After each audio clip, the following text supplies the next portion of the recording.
Hands up.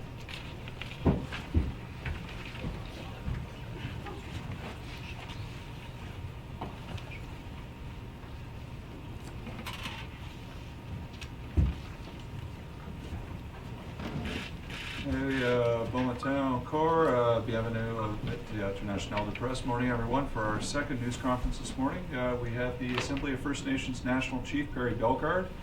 We have Cindy Blackstock, of the Executive Director of the First Nations Child and Family Caring Society, and we have Ontario Independence Centre Kim Pate. And I'll leave it off to National Chief Bellegard to start this. Thanks, Mr. Chair, and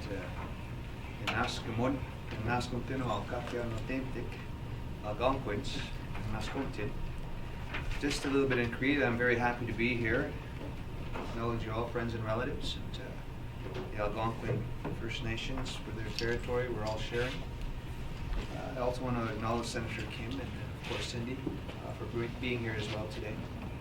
And I've got a written text here and a statement to make, and it's a very important day. Not celebrating, but marking something that happened 10 years ago. And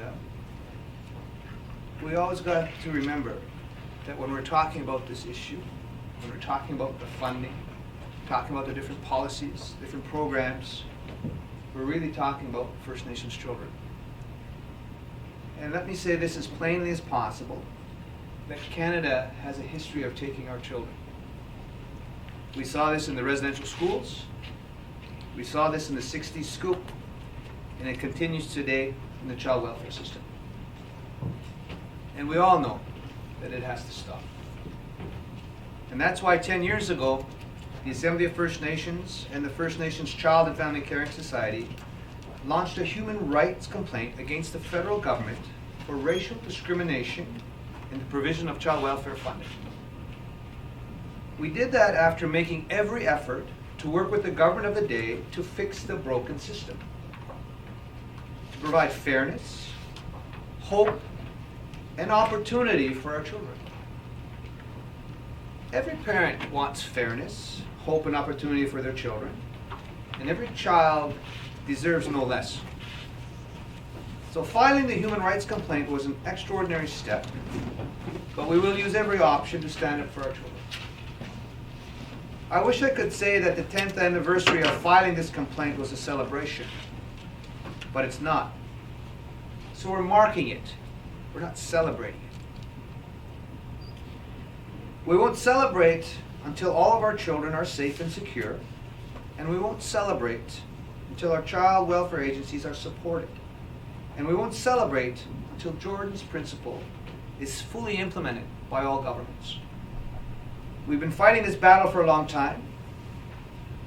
Think about 10 years in a child's eyes.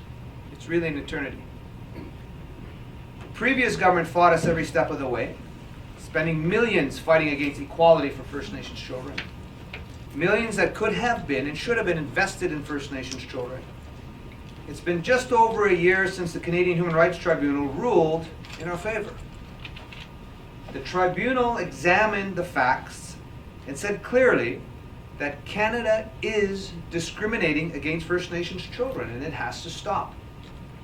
And yet, we've had to go back to the tribunal seeking compliance from Canada, even though everyone agrees there is discrimination.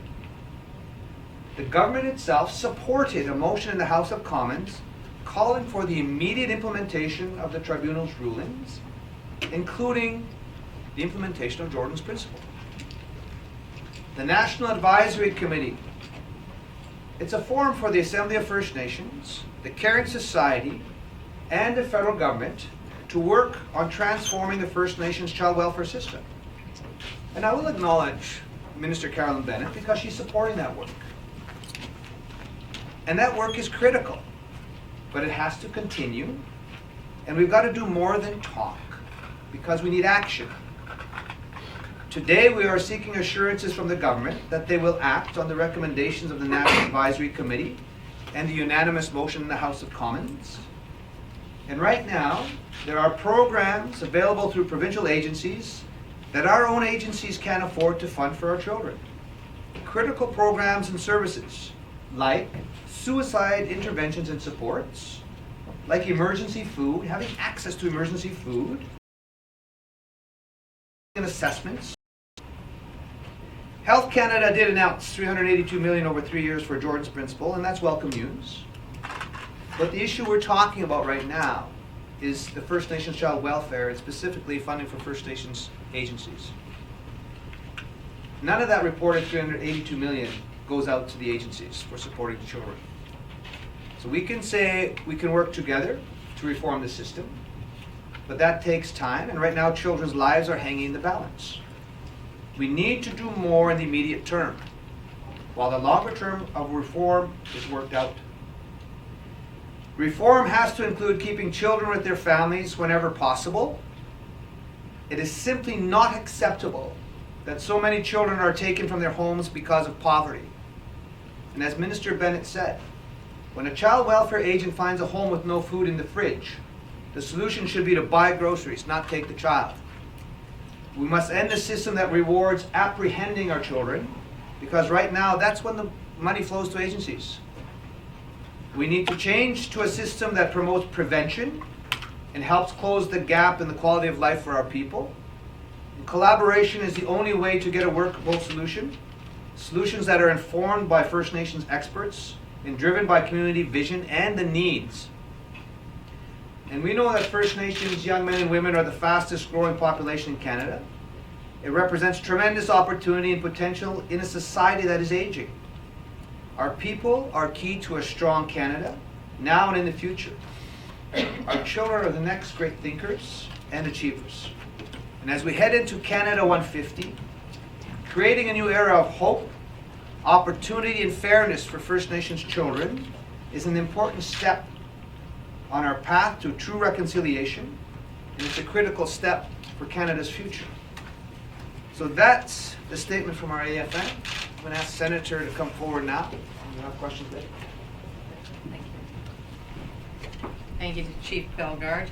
And I want to start by acknowledging the traditional territory in which we have the privilege of meeting, and thank the Algonquin peoples for preserving this traditional unceded territory. I also want to thank Cindy Blackstock and the AFN and the Caring Society for all the incredible work they've done to bring this information and this public awareness and Canada's awareness to these issues. 2017 marks the 150th year of Confederation. However, I wish to point out that it also marks years and years of colonization and assimilation policies. I'm here today on behalf of myself and Senator Sinclair to stand for equality and fairness for all First Nations children. It has been over 10 years since the Caring Society filed their complaint to the Canadian Human Rights Tribunal, and the landmark ruling was released just over 1 year ago. The Canadian Human Rights Tribunal found that the federal government is racially discriminating against at least 163,000 First Nations children and their families by providing flawed and inequitable child welfare services. In January of 2016, the Canadian Human Rights Tribunal ordered the federal government to ensure that First Nations children have access to all the same public services that are ordinarily available to other children in Canada. The Canadian Human Rights Tribunal also ordered Canada to ensure that it cease its discrimination against First Nations children. Canada has not complied with the orders. The government is failing First Nations students and children and students by not taking steps to improve their lives, and children only get one childhood. They should not have to wait for more studies, more consultations, more time. In the final report of the Truth and Reconciliation Commission, there were 94 calls to action that addressed the discrimination, that were aimed at addressing the discrimination and making room for reconciliation with First Nations people in Canada. The first 5 specifically address the inequalities that Indigenous children face in the child welfare system.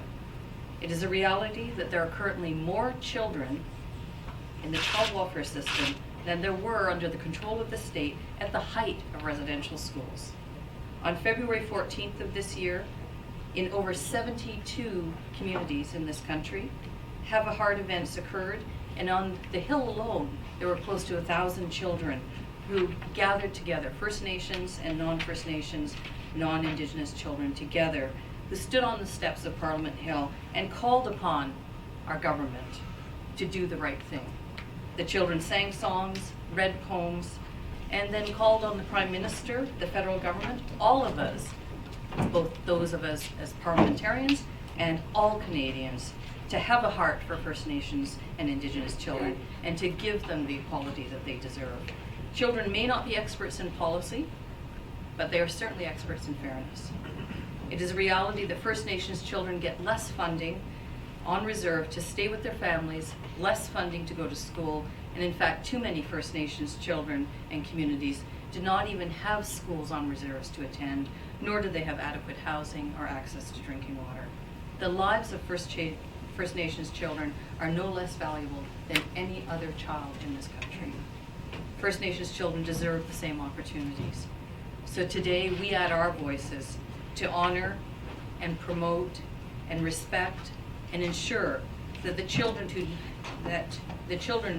who did not come from residential schools or did not come home from residential schools are remembered, that the children who are currently in care are remembered, that the survivors who were victims of the forced government removal that carried on for more than just the so-called 60s scoop are remembered, that the youth in northern communities who have taken their lives are remembered, that the families of the women and girls who have gone missing or have been murdered are remembered, and that the women and men and young people who currently are vastly overrepresented in our prison system are remembered, and that all of the work that is being proposed and all of the work that the tribunal order attempts to remedy will actually address all of those other issues. There needs to be systemic change in this country. Change begins with all of us as Canadians, and it begins with the federal government. We cannot allow First Nations children in this country to continue to suffer at the hands of the state. We should not have to continue taking the federal government to court in order for them to comply with orders and treat First Nations children with fairness and equality. Concrete action needs to be taken now. Thank you.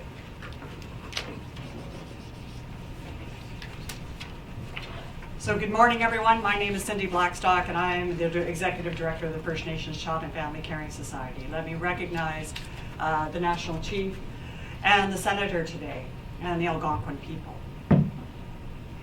I can't believe that I'm standing here. I was shocked that we had to file this case in the first place to get the Government of Canada to stop racially discriminating against little kids. In the wake of the residential school fiasco, these children were not getting the same chance, and Canada was consciously discriminating them in ways that separated them from their families.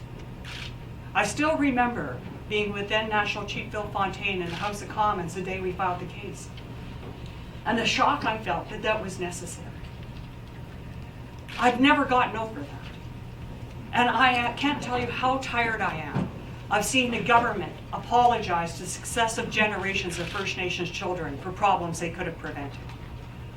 And how tired I am and saddened I am to see the government offer condolences to First Nations children who have died prematurely because they didn't have access to the services that all other children enjoy.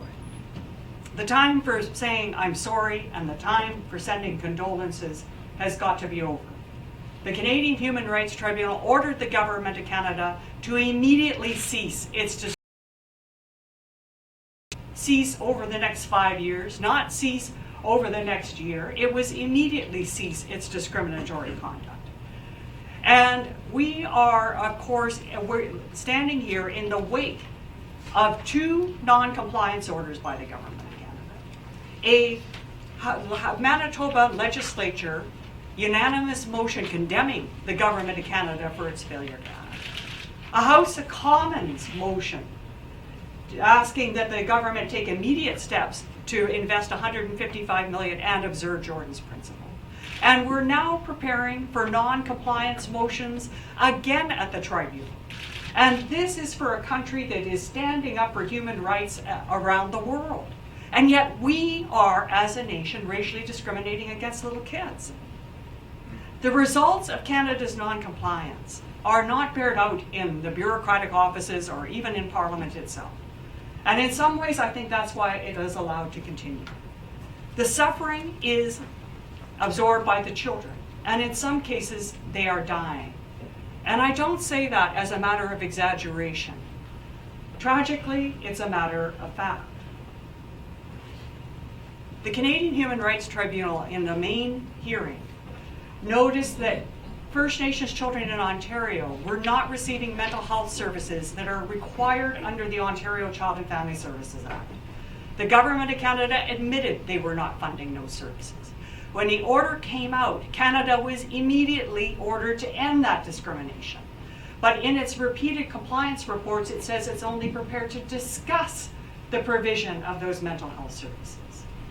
We know that in Wakapika First Nation, a plea came out in the summer to fund mental health services because a suicide pact was emerging in the communities.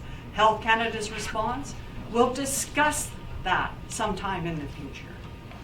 2 little girls died by suicide. I don't know if they would be alive today had Canada provided those services, but I think we can all agree they would have had a far better chance of still being with us. And even in the wake of their deaths, Canada did not move immediately to provide mental health services to all First Nations children. In fact, a private donor had to step forward in that one First Nation. And then, only then, did Canada step forward. You know, I have been in a week of cross-examinations of federal government witnesses. And what I have found, and what is now a part of the public record, is very concerning to me. We hear the government saying it's trying. I'm sure it is. But what I saw in those cross-examinations fell far short of what any of us would want for our own kids. For example, Canada has not even sent out the decisions to its employees, trained them on what it is, and made sure that they were able to implement them. They have no mechanism for doing that. When it comes to Child and Family Services funding, when they dig in and protect Budget 2016, that was prepared months before the tribunal even ruled.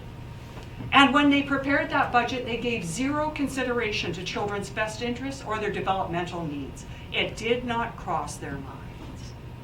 When the tribunal ruling came out in January, they did not adjust the budget. When the compliance order came out in April, they did not adjust the budget. And when the compliance order came out in September, they did not address the budget. And what about the $382 million for Jordan's principal? Well, we know those poor children in Wakapika didn't get any of that money. And although that sounds like a good number and was encouraging on its face, Canada used such a narrow definition that children needed to have a critical short-term illness or a disability to access that money. That by their own records, on the anniversary of the decision, they admit they only have spent $5 million of that. Less than, just over 1% has actually gone to benefit kids. And then they're going to claw back the unused money at the end of the fiscal year into general revenue. How does that make any sense? When we have children dying because they aren't getting access to basic services. And First Nations children are continuing to be removed from their families. Sometimes I hear the government say that we need to engage with First Nations. We can't do anything further. In fact, that's what they said under a sworn oath. But then we ask, what does engagement mean? They have no idea. What is the information that you need as a department in order to comply with the orders? They have no idea. When will this engagement process be over with? They can only give us general dates and say, well, we're not sure, but we have to wait until it's over until we can comply with the orders. Imagine if these were your kids. Would you leave them in the government's care? Would this be good enough for you as Canadians? The very lives of those kids are on the line when Canada's non-compliance. And we've seen the tragic results of it.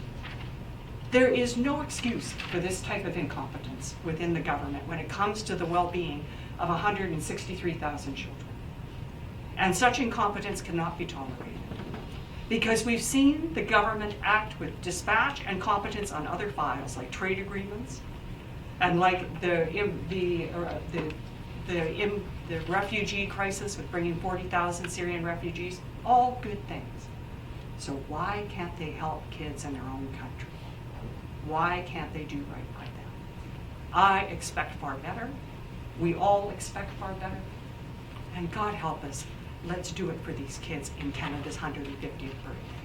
Because I, for one, will not be celebrating knowing that that celebration, the $500 million spent on it, is going to be subsidized by the racial discrimination against these children. Thank you very much.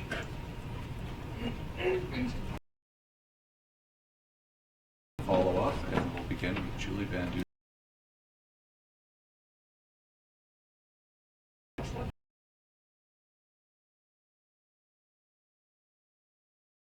It's discrimination. I mean,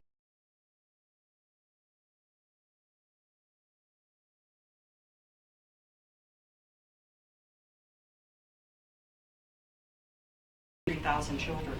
I would be who have already got the solutions in order to is that they're talking to us, but they're not listening. They are instead doing really what they really use speaking points or public relations exercises versus really getting down to work. I review of Indian Affairs and of Health Canada, because the colonial patterns that are so embedded in those institutions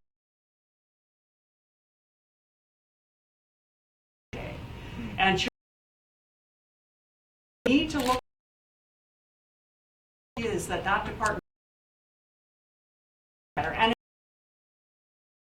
bring it to do better. But there's something else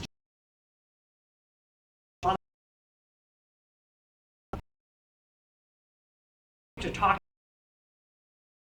The Prime Minister needs to exercise the leadership and directly oversee the implementation of this file. Relationship, he authentically cares for First Nations people. There's no better way to demonstrate that than to make sure that this generation of kids gets the childhood they deserve. So my follow-up is, what is stopping the money from getting to the kids? I mean, he says there's something broken with the system in terms of not being able to connect with the children. He says connecting with children in need is due to capacity, whatever that means, or people on the ground. Like, is there a pile of money that they just can't get it to the right people? They aren't even releasing this budget out over 5 years because the First Nations agencies don't have capacity to deliver the services. They're ready to deliver these services. And then in legal submissions, Canada identified 3 reports to back up its claim that First Nations agencies aren't ready. Well, I'm one of these people who likes to read all these primary source verifications, so I read all the reports. None of those reports suggest rollout of prevention services over 5 years because First Nations aren't ready. The only capacity issue recommendation in those 3 reports has to do with the department itself. It's lack of capacity. Prochaine question, c'est Philippe Vincent Foisy de Radio-Canada. Yes, Mr. Bellegard, I have a question for you. A few months ago, we saw Mr. Trudeau blanket ceremony. You had hope before the election. Are you disappointed by Trudeau government? Again, it's we always have to provide hope and inspiration no matter what's coming down the tubes for First Nations people. And when we look at this issue, we're disappointed in the sense that there's still discrimination because it's been echoed by the Canadian Human Rights Tribunal. And so we have to work in collaboration and cooperation to change the entire system and close the gap in terms of quality of life between Indigenous peoples and non-Indigenous peoples in Canada. There's no question about that. And we need to sit down and work together. And some of the things coming up, we have a federal budget coming up. Remember, we're trying to influence the federal budget. And Canadians get it that there has to be long-term sustainable investments in housing, and education, and water, and having the basic fundamental human rights to drinking water, you know. And so we're hearing the right things. The bureaucracy in the system has to change the vision of government is huge, nation to nation. Closing the gap is huge, you know.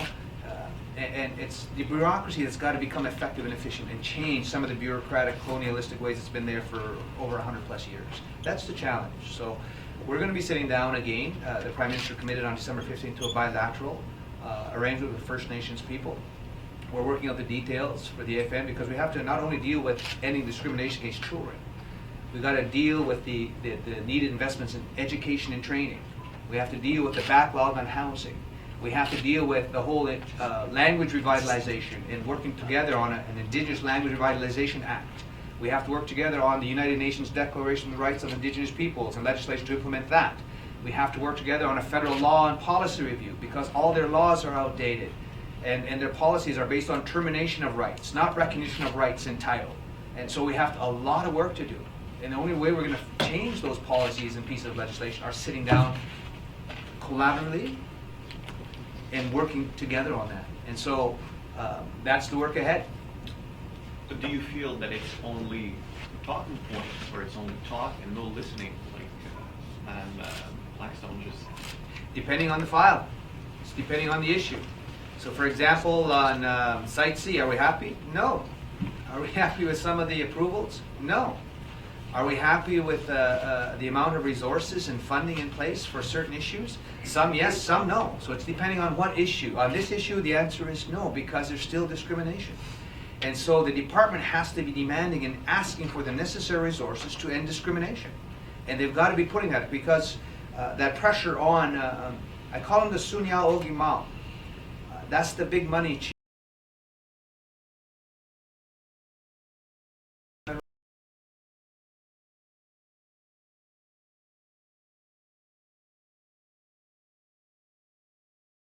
Resources for a national youth suicide. Asking for the necessary resources to end discrimination and put towards child and family service agencies on the reserve. You know, so break it down by department. So we'll know in the federal budget, we're making the asks. We've put our lobbies efforts in, department by department. We will see what's in the federal budget, because that's where it comes down to. Christy Kirk up at the Canadian Press, please. My question is for Senator Pate. I just want to ask you specifically because you have a legal background. We've heard the government come out with a line that it is working to be in compliance with the tribunal's findings, that it is complying with the ruling, despite the fact that there have been these compliance orders that have been issued. So based on your legal assessment, is the government of Canada complying with the tribunal's findings that were handed down in January? Well, I think based on what we've heard and the fact there are non-compliance orders, clearly they're not complying, or else they wouldn't be getting non-compliance orders. And it reminds me very much of, I'm a neophyte and to this particular issue in some respects, but not in others. For many, many years, I've worked with the impact of not having the sorts of supports and services that Cindy and Perry and many, many Indigenous people have been fighting for. And in my experience, there is no end of resources available for punitive or invasive or other kinds of interventions. But similarly, we have a situation with people in prison. One of the objectives is to reduce the number of people in prison. There's a very easy way that could be done right now in current legislation, but policy is limited. And similar to what everybody here is being told, is we're being told, oh, Aboriginal communities don't have the capacity, Indigenous communities don't have the capacity to take this on. When we investigated that in just a little area related to criminal justice issues, we found that they actually weren't even being advised that there was a pot of money available to have people come out of prison into their communities. Not a big surprise, because nobody was applying for it. And so I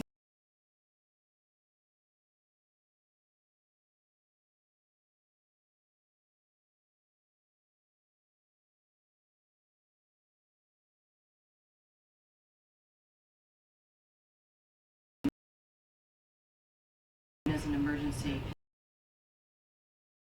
Just a follow-up in terms of the women. How was the theme of their experience in the child welfare system? How did that play into their experience with the criminal justice system or the issue of missing immigrant Indigenous people? Well, part of the reason is, you know, that we often talked about these issues, and Elizabeth Fry works on marginalized, victimized, and criminalized and institutionalized women and girls, is because it is very much some have described it as the pathway into the prisons, the child welfare system, the juvenile system, and the fact that you have such an overwhelming representation of particularly Indigenous women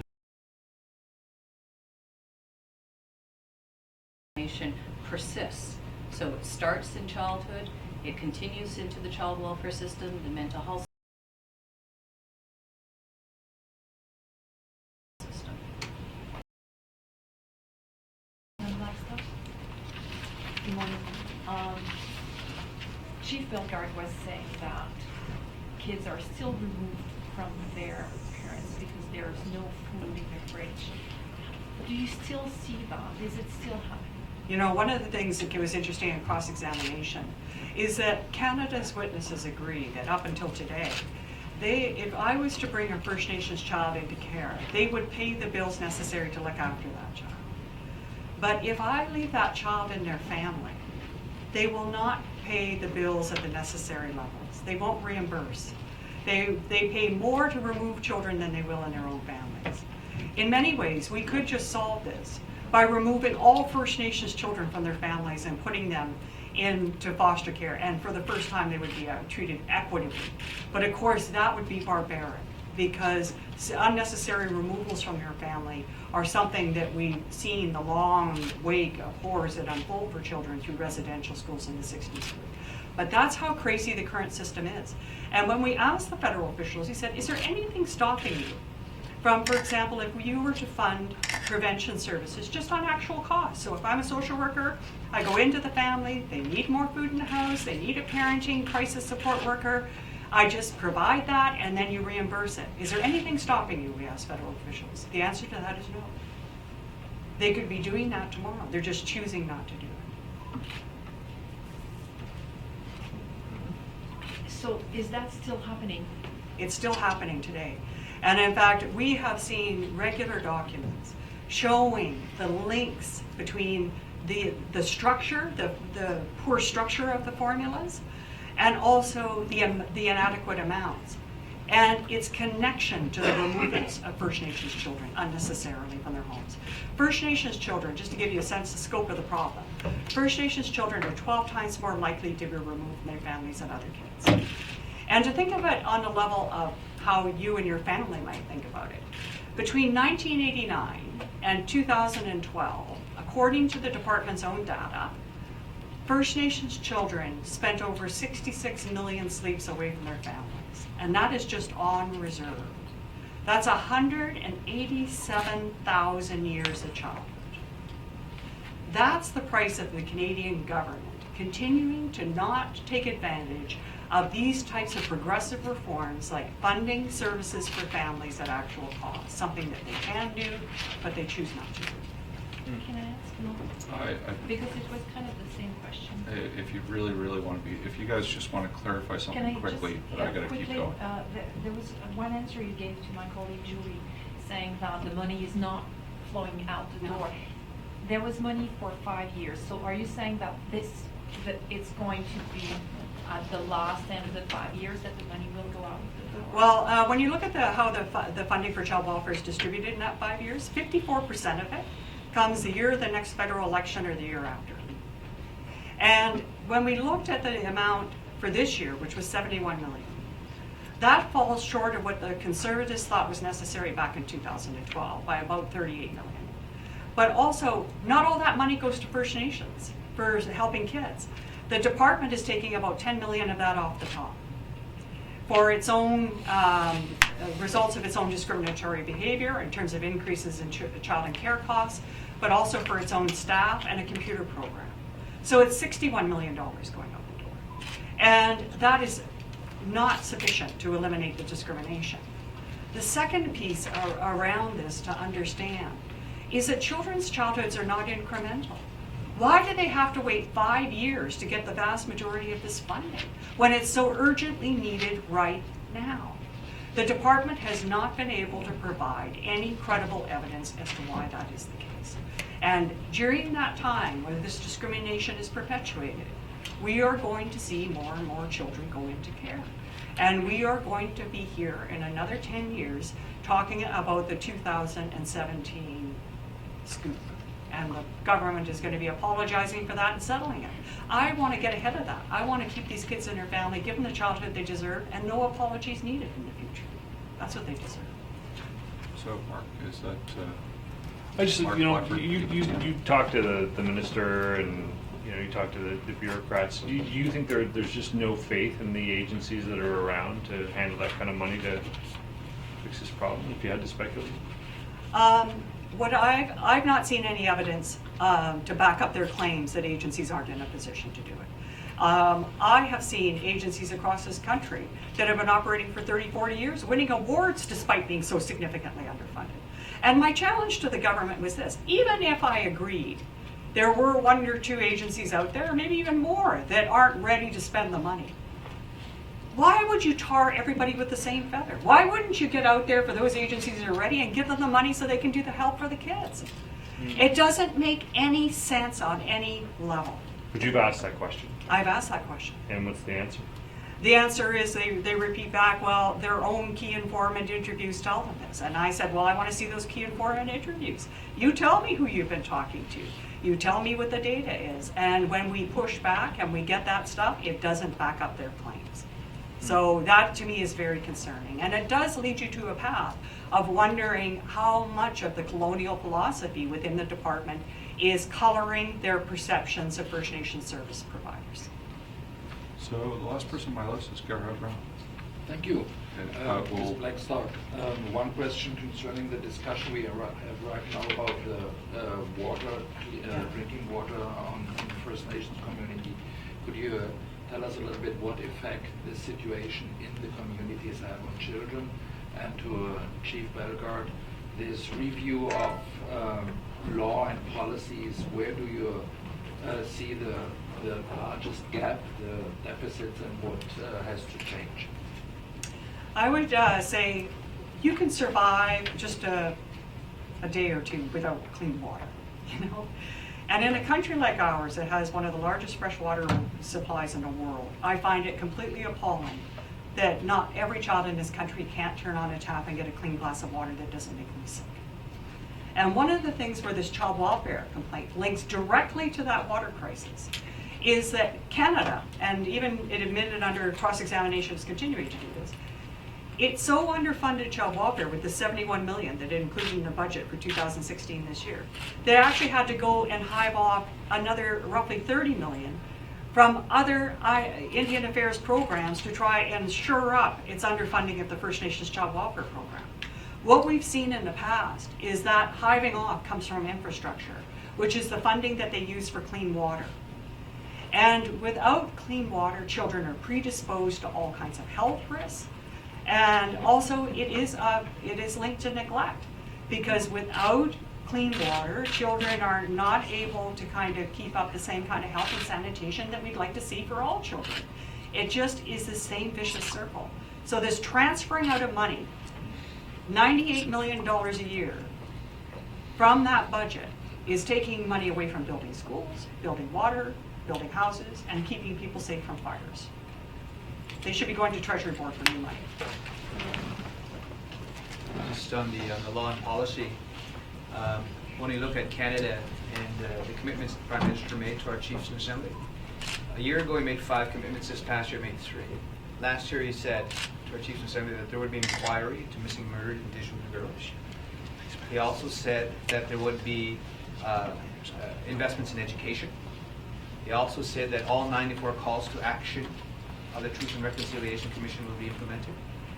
He also said that there would be a new fiscal relationship with the Crown, and that we will move beyond the 2% funding cap and work towards a long-term, sustainable, predictable funding relationship with the Crown, nation to nation. And he also said there'd be a federal law and policy review. Those were 5 last year. This year he came and said, we're going to work together on language legislation to revitalize, rejuvenate, breathe life back into our Indigenous languages in Canada.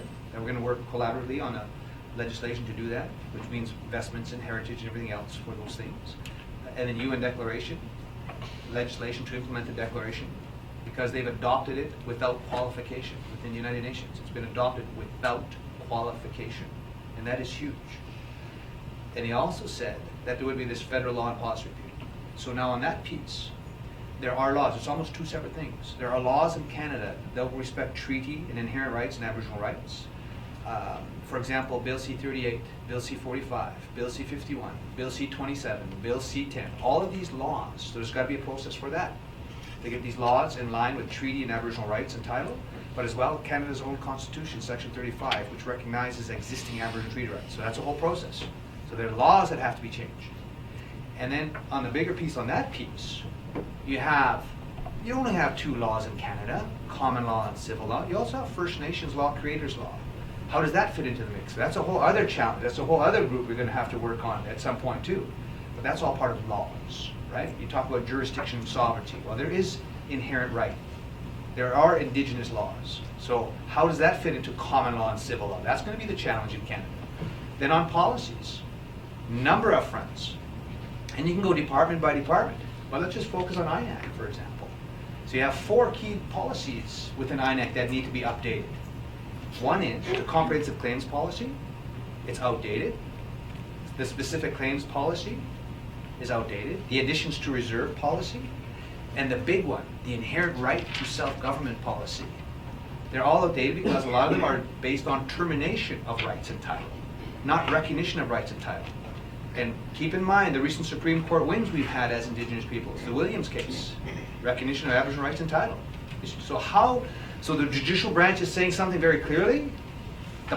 The legislative and the executive branch have to keep up. So that means all these policies have to be changed. And that's just in 4 areas. So there's a lot of work on law and policy. And that's just one department. So even changing the mindset.